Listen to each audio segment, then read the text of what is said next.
રાજ્યમાં low pressure, monsoon trough અને cyclonic circulation system સક્રિય થવાથી હવામાન વિભાગે એક સપ્તાહ સુધી હળવાથી મધ્યમ વરસાદની આગાહી કરી છે।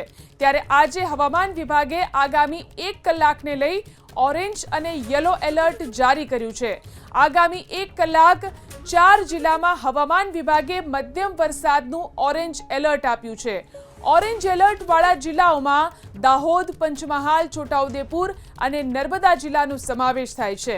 આ તરફ રાજ્યના 16 જિલ્લામાં હળવા વરસાદનું યલો એલર્ટ પણ જારી કરવામાં આવ્યું છે। યલો એલર્ટ વાળા જિલ્લાઓમાં દક્ષિણ ગુજરાત અને ઉત્તર ગુજરાતનો સમાવેશ થાય છે। સાબરકાંઠા, મહેસાણા, અરવલ્લી, મહીસાગર, ગાંધીનગર, અમદાવાદમાં છૂટાછવાયા સ્થળે હળવા વરસાદનું યલો એલર્ટ આપવામાં આવ્યું છે। તો ખેડા, આણંદ, વડોદરા અને ભરૂચમાં વરસાદનું યલો એલર્ટ અપાયું છે। આ ઉપરાંત સુરત, તાપી, નવસારી, ડાંગ, વલસાડ, દમણ અને દાદરા નગર હવેલીમાં વરસાદનું યલો એલર્ટ જારી કરવામાં આવ્યું છે। રાજ્યમાં 7 દિવસ હળવાથી મધ્યમ વરસાદની હવામાન વિભાગની આગાહી। Low pressure, monsoon trough, western disturbance અને સાયક્લોનિક સર્ક્યુલેશન સક્રિય થતા હવામાન વિભાગે રાજ્યમાં હળવાથી મધ્યમ વરસાદની આગાહી કરી છે।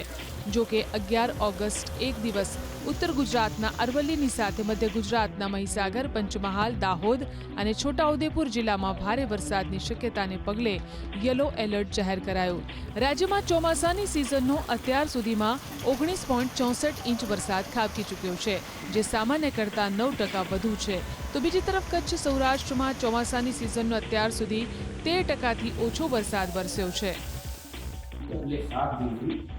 सौराष्ट्र कच्छ में छिटपुर से कुछ स्थानों पर और गुजरात रीजन में कुछ स्थानों से लेकर कई स्थानों पर बारिश हो सकती है।